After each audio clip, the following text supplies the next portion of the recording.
NDA হিচাপে আগবাঢ়িলে দিয়া থোৱা থাকিব তেওঁলোকৰ ফালৰ পৰা নিশ্চয় এজন দুজনটো পাবই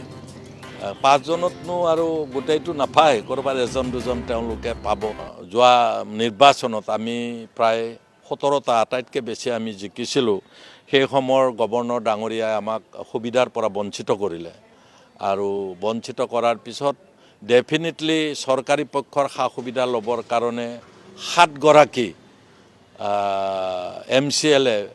কোনোবাই বিজেপি কোনোবাই UPPL দলত যোগদান কৰিলে আমাৰ 10গৰাকী থাকিল তাৰে এগৰাকী এইবাৰ নিৰ্বাচন খেলা নাই আৰু মাননীয় হাগ্ৰামা মহিলাৰী ডাঙৰীয়া ইতিমধ্যে চিফ হ'ল 8গৰাকী এতিয়া আছে বেয়া দিনত থকা আৰু এই 8গৰাকীক পাৰিলে একমোডেশ্যন কৰিব লাগে বুলি সবেই ক'ব সিনিয়ৰ মানুহ হিচাপে বেয়া দিনত লগত থকা হিচাপে তেনেকুৱা যদি চিন্তা কৰে তেওঁ চিন্তা কৰিব পাৰে যে কমিউনিকেশ্যনটো ৰাজ্য চৰকাৰ আৰু BTC চৰকাৰৰ মাজত যাতে মিছআণ্ডাৰষ্টেণ্ডিং নহয় তাৰ কাৰণে দিছপুৰত থকা চৰকাৰখন 4গৰাকী সদস্য তেওঁলোকে যাকেই দিয়ে মন্ত্ৰীও হ'ব পাৰে তেওঁলোক বিধায়কো হ'ব পাৰে দলীয় নেতাও হ'ব পাৰে আৰু আমাৰ BPFৰ পৰাও 4জন সদস্য সিনিয়ৰ সদস্য এই কমিটিখনে এই দুখন কমিটিয়ে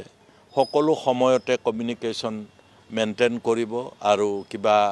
থাকিলে আলোচনা বিলোচনা কৰি সমস্যাৰ সমাধান কৰাৰ কথা ভাবিব মুহূৰ্তলৈকে যেহেতু আমি NDA পাৰ্টনাৰ নহয় গতিকে আমি সকলো পৰিকল্পনা 15টা সিটক লৈ আমাৰ হ'ব যদি ভৱিষ্যতে তেনেকুৱা কিবা কথা হয় ডেফিনেটলি NDA হোৱাৰ লগে লগে সিটবিলাকৰ কথা আহিব কিন্তু এই মুহূৰ্তত তেনেকুৱা যেহেতু একো কথা অহা নাই আৰু এই কথাবিলাকেই যদি কিবা সৰ্ট আউট কৰিব লাগে দুখন কমিটি হৈছে টাইম টু টাইম আমি বহিবৰ গ্ৰহণ যদি 13 তাৰিখৰ হয় দুটা হয়তো ৰাস্তা খোলা আছে এটা হৈছে